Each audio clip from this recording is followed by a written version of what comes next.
4 years ago, HR was buzzing about SOMA, social, mobile, and analytics. Now we never hear about social networks in the enterprise. How come? Welcome to Firing Line. I'm Bill Kutik. Joining us today with her insights on SOMA and a lot of other important topics is Yvette Cameron, Global Strategy VP at SAP SuccessFactors.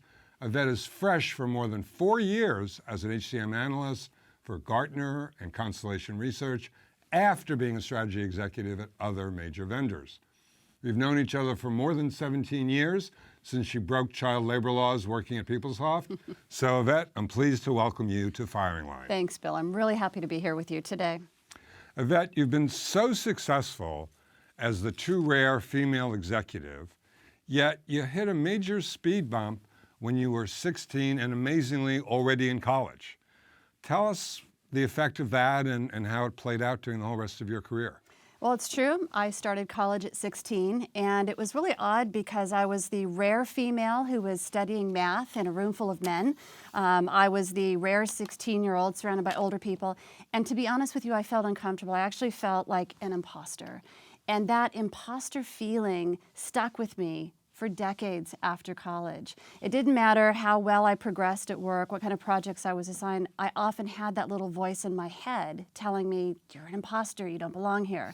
And it took me a long time to get over that. I largely have. A lot of the support that I got in talking to people helped me get through it. It was surprising to me, Bill, to find out that it's not uncommon for people to feel that way. Many people, usually women, but even men, have the same feeling, and it's something we can get over, but it's not uncommon.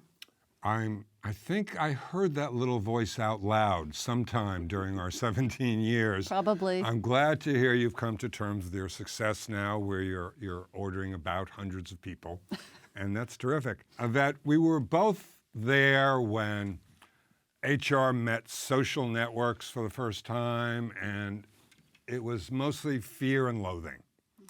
Arguments raged. Now, you just never hear anything anymore, as I said at the top. And I was wondering where you thought companies were on the classic Geoffrey Moore adoption curve, and just what's happening. Yeah. You're probably not hearing as much about social today, which, we're calling more and more collaboration, because it's not the net new thing. Social has reached early mainstream. More and more organizations are using social and collaboration in their organizations today for all the typical things that we know of, recruiting, performance, and so on.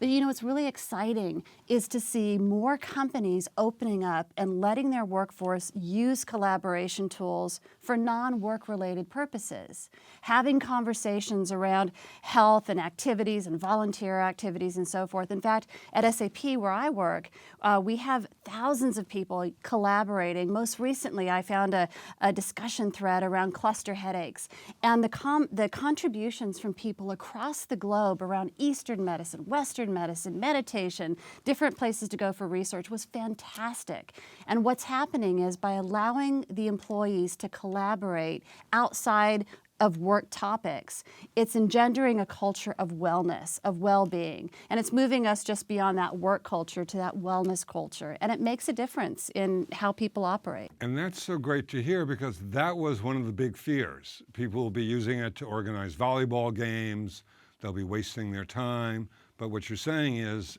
we all know there's no work-life balance, that it's enabling work and life to blend and come together. Exactly. That's great.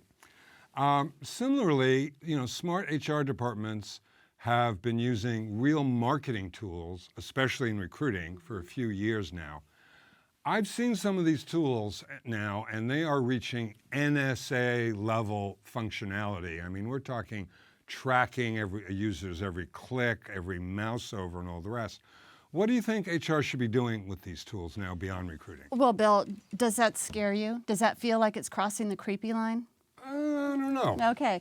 Well, the fact is that HR leaders, especially those who are really forward-thinking, are taking lessons learned from their marketing counterparts, and they are applying the techniques and the skills used in marketing to customers and consumers, and starting to think about how do we bring that into the workforce. So for example, looking at the social activity and the strength of connections, inferring sentiment, not just asking about it, sentiment, starting to look at the activity and where are you logging on and where are you spending time, as opposed to just asking about how are you feeling about your work. We are absolutely going to transform the employee experience based on the lessons learned in how we transform the customer experience. I'm really excited about this area.